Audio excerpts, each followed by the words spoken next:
Ladies and gentlemen, when people talk about America's elite forces, one name almost always comes first: the SEALs. They dominate movies, books, and popular media, portrayed as the ultimate symbol of military power. But the real question is not who is stronger and who is not allowed to fail.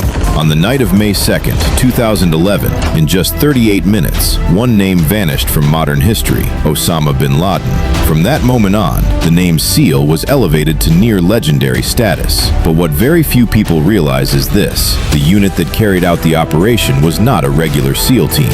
It was SEAL Team 6, also known as DEVGRU, operating under the Joint Special Operations Command, JSOC, a special unit among special units. It does not exist to be famous. It does not exist to be praised. It exists to carry the final responsibility when every other option has failed. SEAL Team 6 was established in 1980 and today consists of roughly 300 operators. Small numbers, minimal exposure, zero tolerance for error. By contrast, the conventional SEAL forces, sea, air, land, were founded in 1962 with around 2,500 personnel tasked with a wide range of tactical missions: reconnaissance, counterterrorism, conventional warfare, and direct action in localized conflicts. The difference is not courage or individual skill. The difference lies in the level of risk the nation is willing to assign and the authority granted to act. Regular SEAL teams operate under the naval chain of command.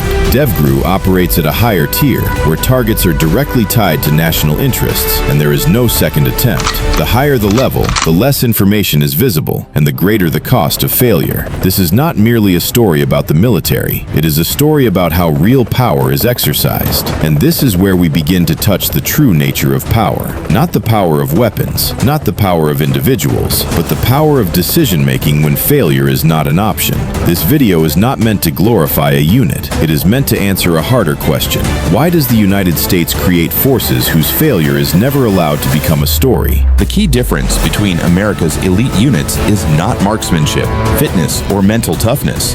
Those are mandatory. They do not create separation. The real separation begins with one question: who is granted final authority and who pays the price when things go wrong? Conventional SEAL teams are built for tactical problems in localized conflicts. They recon, raid, rescue hostages, strike, and withdraw. Orders move through the Navy chain of command. The tempo is fast, but it is still the tempo of a large institution. DEVGRU is built for situations where failure is not acceptable to the nation. Their targets are often tied directly to national interests: a terrorist leader, a financial network, a hidden safe house, or a single link that, if left alive, can extend a war for years. At this level, an error is not just a loss of personnel. It can trigger diplomatic crisis, political backlash, and strategic escalation. That is why DEVGRU sits under JSOC with an extremely short command chain. Decisions can be made in minutes: go or no go, how to strike, where to extract, and who carries responsibility. At the tactical level, you can ask for more time. At the strategic level, time is the enemy. The higher the tier, the more the system removes anything unnecessary. No large numbers, no public exposure, no achievement to display. Only the right people, at the right moment, with the right authority.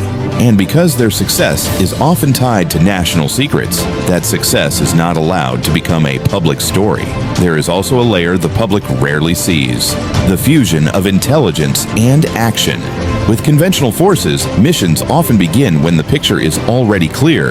With DEVGRU, missions may begin from fragments: a signal intercept, a face on a camera, an unusual vehicle route. JSOC lets them connect surveillance, collection, confirmation, and a strike in the same breath. The trade-off is political responsibility. If a mission fails, it is not only a battlefield problem, it becomes a national explanation to allies, to the public, and to history. Secrecy is not only to hide information, it is to control risk, escalation, retaliation, and the risk of dragging the entire system into a war no one is ready to fight. And this is the lesson beyond the military. In any system, power is not located where the noise is loudest. Power is located where decisions are made and consequences are owned. Anyone can claim to be elite. Only a few are assigned the problem of getting it right on the first attempt, in the dark, with no reset button. If you want to see America's real strength, do not start with the weapons. Start with the command chain.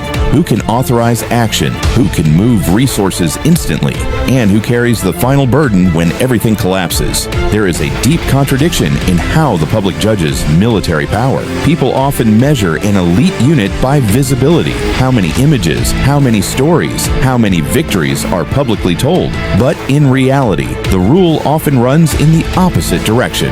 The less a unit is seen, the more dangerous it tends to be. The less its name is spoken, the more it suggests the unit operates in the realm of real authority. At lower levels, strength must be displayed to persuade. At higher levels, strength is proven by outcomes, and the best outcome is simple. No one realizes a crisis ever existed. Conventional SEAL teams appear more frequently because they need to be visible, not for vanity, but to generate deterrence. Reassure allies and show the public that the system is functioning. Images, badges, and stories become signals. We are present, we are ready, and we can respond. DEVGRU does not need that signal. It does not exist to become an icon. It exists to neutralize risk before risk becomes a headline. When they act correctly, the outside world sees nothing, and that nothing is the footprint of success. No breaking news, no public panic, no long explanations. In many operations, the value is not simply eliminating a target. The value is cutting a chain of events that could escalate into war.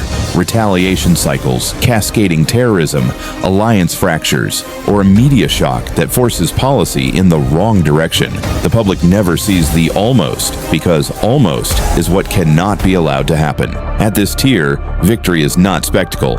Victory is controlling the heartbeat of the entire system. That is why units like DEVGRU cannot be judged by conventional metrics. There are no rankings, no public statistics, no visible score to compare. Their only measure is this. After they finish, does the world remain normal?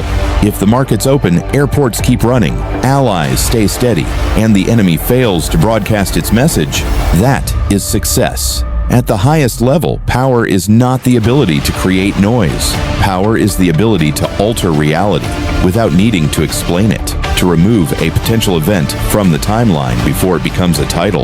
This is also why many operations stay buried in classified files. A small victory, if loudly advertised, can create a larger war. The lesson beyond the military is here, in work, in creation, in life. The peak is rarely occupied by the loudest person. The peak belongs to the one who carries the heaviest responsibility in silence, the one who is not allowed to fail, and therefore is not allowed to perform. Do not ask who is more famous. Ask who is keeping everything from collapsing.